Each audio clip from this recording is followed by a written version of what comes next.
Here's one of the more interesting stories about mobdom. There's a guy named John Willis, a young man born in 1971, and he was linked with the Chinese mafia in Boston and New York. It's an interesting story how he got connected to these guys.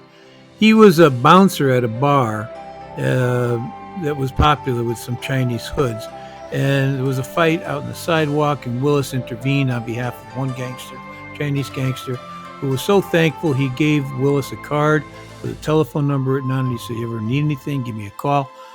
So a while later, he needed a place to stay. Willis called the number, and he was taken to a home that was occupied by a Chinese gang, Ping Yan, and he was adopted by the family, linked into the gang.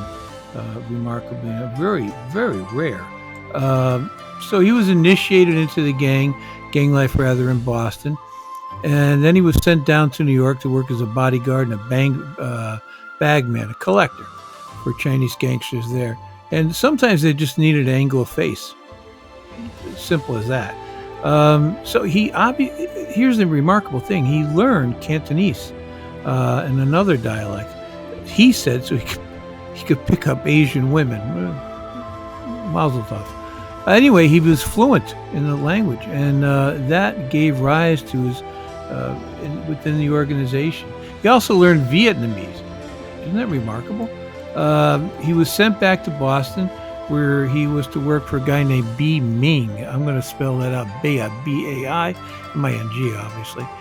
So when there was a turf war, Ming was pretty important, and he was left standing after the turf war, and Willis rose up with him.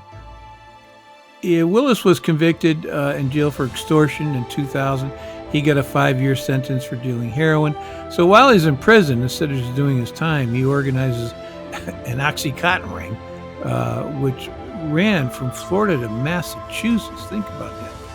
And when he was released, he got pretty heavily involved in drug dealing and money laundering.